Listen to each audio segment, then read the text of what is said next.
Welcome back to Breaking the Silence HD Unfiltered. We're your hosts, Amanda and Ellen. And this is a podcast dedicated to raising awareness, sharing stories, and just putting hope and support and community into the HD community. So we hope you had a chance to check out our episode from last week. We shared about growing up with our mom with HD and some of the struggles that come with that. It was a long episode, but I think we covered some good things and had some deep conversation. And I hope you all stuck it out for the 23 minutes, I believe it was. But thank you for watching. So this week, we're going to be talking about grieving the person while they are still here. So oftentimes, a person with Huntington's disease, as the disease progresses, we start to grieve parts of them that we're losing along the way. Yeah. So, like the moment someone tests positive for Huntington's disease or gets a diagnosis of Huntington's disease, we begin to grieve already before things get worse. So we grieve like what they're going to miss out on. So like for our mom, she's not going to be here to see her grandkids grow up, or for some of our siblings to get married, or whatever's happening in our lives. We grieve that our mom won't be there to see those things.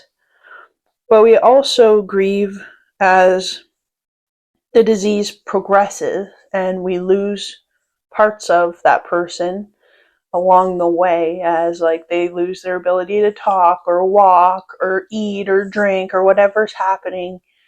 There's parts of them that we lose along the way. Mm-hmm. So for our mom, we lost her over the course of 20 years or along the way while her disease progressed. And over that time, we watched our mom become a shell of the person that she was before. And in the end, obviously, it ends in death. And then you grieve in a totally different way. But for this episode, we're going to focus on the grief that happens up until death. Yeah.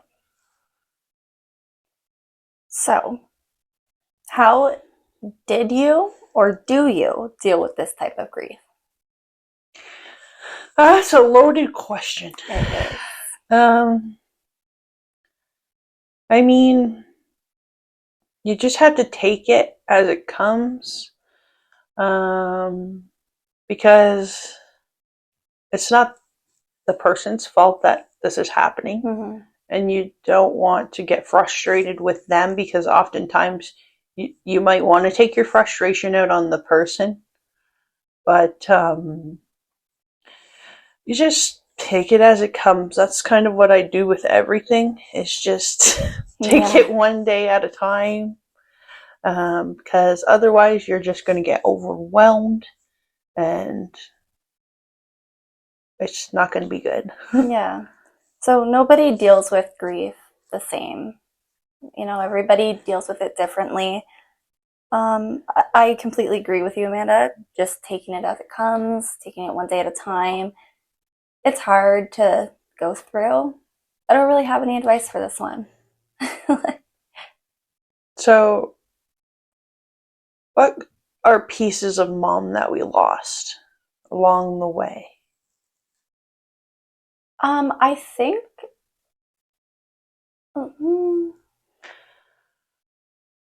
think for the most part, like her just not being able to do the things she used to do. Like, this would start with, like, obviously her losing her ability to drive, and that affects everyone in our family. And then you're not able to do certain things that you used to do, or like her not cooking anymore.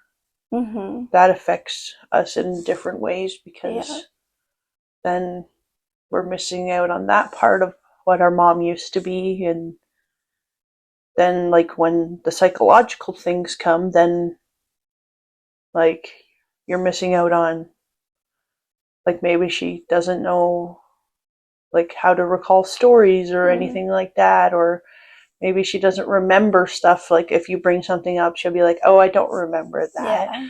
And like it's just parts of her that are slipping away more and more. Mm-hmm. Like I wouldn't say that there's one big things in particular. Like obviously like at the end there's more big things that happen. Like for our mom, she stopped eating at the end, and then she stopped talking. So those are obviously big things that have some emotional toll on you. But like up until the very end, our mom was still like talking. Yeah, she kept her eating, personality. drinking. Like she always knew us. Like it didn't matter. Like she knew her friends even from like when 20 she years was ago. like even when she was in the hospice and we'd walk into the room, like she always knew us. Like she would always say, "Hi, Amanda," and like if you were leaving, she'd say, "Bye, I love you." And like even though she wasn't talking, she still had the strength to say those little things. So like it's hard to talk about grieving along the way because like it's hard to pinpoint like certain things, like what we grieve along the way, because like it's just a never ending process. Yeah. Of like losing parts of her, but not saying this specifically happened today. Like yeah, it's just an overall grief, which like this type of grief also like it kind of makes it easier in the end because you're already grieving your mom for so long. And so then like losing her at the end, it feels like you've pretty much already grieved her, right? And what's left is really not your mom. Yeah. Right? Yeah, I agree. It definitely prepares you for that. And then it's also like a relief too. Like like it kind of is preparing you. Yeah. Like it's still hard. Like don't get me wrong, and obviously maybe not everybody feels that way either. But and you might not be in a stage where you're grieving parts of the person right now. It depends on what stage they're in. Obviously, as a person gets into the later stages of Huntington's disease, then this definitely becomes more and more relevant. And like it's hard to talk about because it's like there's nothing specific to talk about. Yeah. Because it's just something that happens over the period of a time. So, is there anything that you grieved about mom along the way that was really hard for you? Like, is there something that mom wasn't able to do anymore that affected you more than other things? I think just like when she was no longer able to do like the motherly things. So like growing up, I remember her and I would have like tea parties and like stuff like that. And then it just kind of didn't happen as much anymore. So I think that was pretty hard. And then like she lost her independence. So like we previously talked about, the roles reversed, right? So she wasn't doing those motherly things, rather like I was doing them for her. So like I was painting her nails, like, you know what I mean? Which was a good experience in itself, but it's just like I think a lot of our siblings would agree with me on this one. It's just like not having your mom to talk to about stuff. Like even early in her Huntington's disease, like we kind of it wasn't there. Like yes, you could talk to her, but it wasn't like talking to her like it used to be. Like we always wished that we could go to our mom for advice or whatever was happening. But that just wasn't there. So that was a part of grieving her along the way. Like, yes, you could go have a conversation with our mom, but it wouldn't be the same. It would be like, okay. Yeah. Like, she wouldn't really understand it, but she would just say, okay. Like, Yeah. she does hear you, but maybe it's not processing as much as it used to. And it would also be hard for her to even get words out. Mm-hmm. So I think that's one of the biggest things that happened. Yeah. Yeah, I agree with that.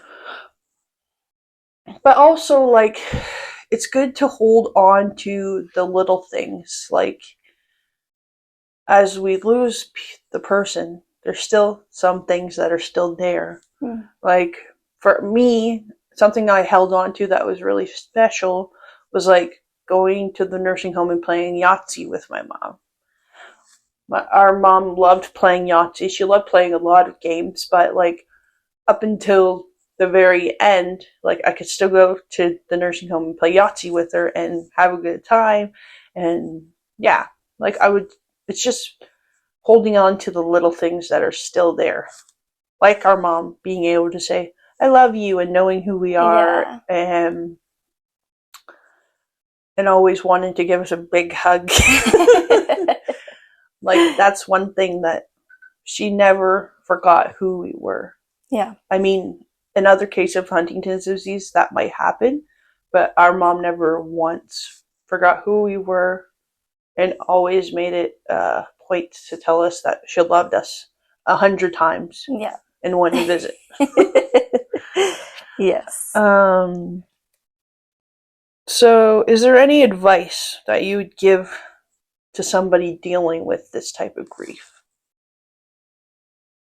I don't know. Just take it as it comes. Yeah. There's not really any advice, any solid That's gonna advice. help. Yeah, because, and like I said, like you might be grieving it differently or not at all. Like it varies from situation to situation. Mm-hmm. So definitely. And like, our mom never really had like those psychiatric things, so like that's different as well. Like, grieving a person when they're going through some of that stuff is a lot different than our experience. I do want to say there is no shame in talking to somebody, because this can really take a toll on you and feeling those emotions. So maybe just talking to somebody or developing some good coping strategies. For sure. Yep. I would say that talking to people definitely helps.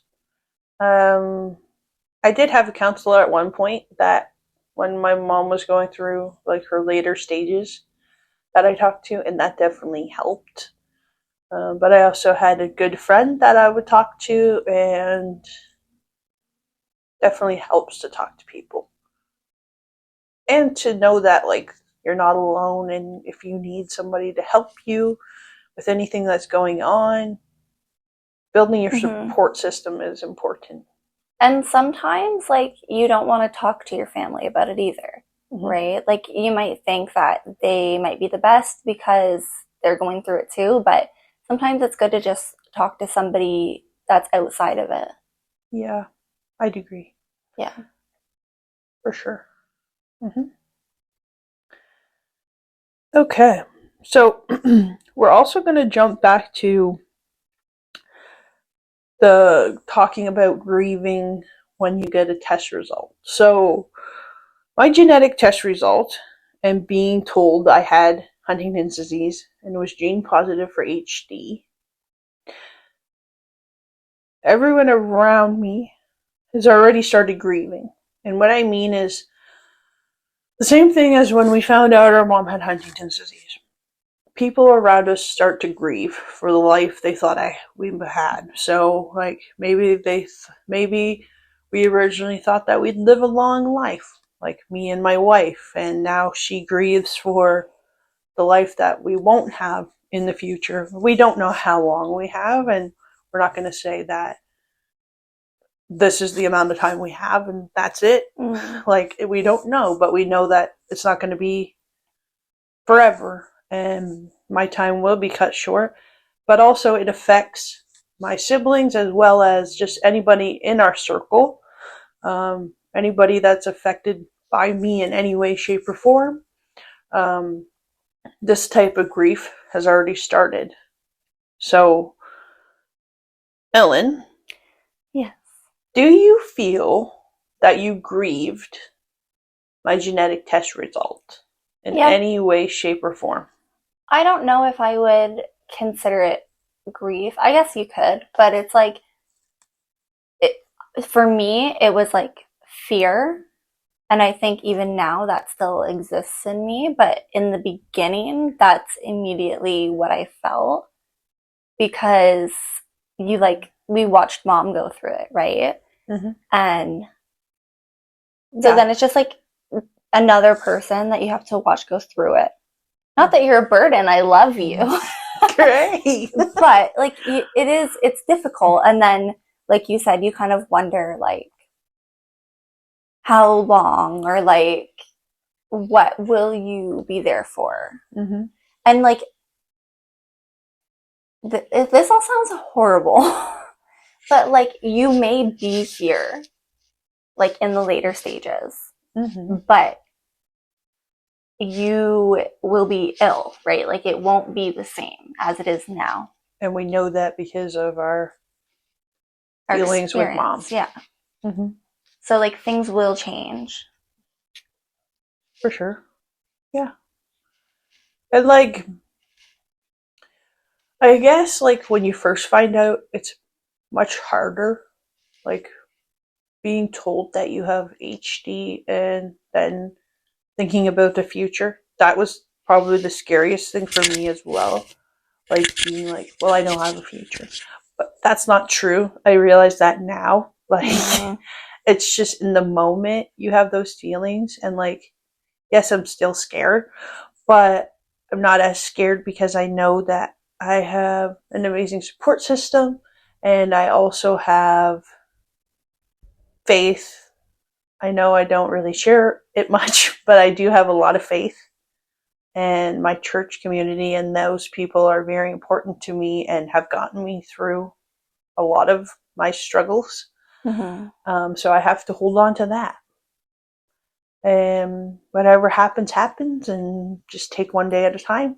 And that's kind of what our mom taught us. Yeah. Is to take one day at a time. So that's what I'm going to do. I also want to add that there has been times where I've been like feeling overwhelmed by like Amanda's results or like me not knowing, and this is typically after we come back from a conference or something like that, but I always talk to Amanda when I'm feeling those things and like express my worries and like that I'm scared and ask how she feels about the situation, like her result, how that makes her feel, because I do sometimes get like anxious about Amanda's result. Mm-hmm. So that kind of ties in with the grieving as well. Yeah, for sure. Gotta have some heart to hearts sometime. Scary. Okay, well, since we've dropped all this heavy stuff on you, we want to remind you that we are here for you, whatever's happening. If you need anything at all from us, a listening ear, some advice, whatever's happening or has happened to you, if you just need somebody to talk to, we're here for you. As well as, again, we will find somebody that can help you if there's something in particular you're looking for. We will get you connected. If not, we will just listen. Yep. So, Ellen, what are we doing next week? Next week, we're talking about finding out what HD was and learning that we have a 50-50 chance of inheriting it, as well as to test or not to test. That kind of just means like we're going to be talking about people who choose not to test, people who do test, and kind of what that looks like. Yeah. So we just want to thank you again for tuning in and giving us your ear to listen and watch. And I believe now we're over 300 followers, so our page is growing still, and we are just so thankful that you guys continue to share it and tell others about it. And yeah, we really appreciate it. it's been 4 weeks now, and it's grown quite a bit. And yeah, we've had lots of support. It's truly amazing. So thank you guys. We hope to see you next week. All right, bye.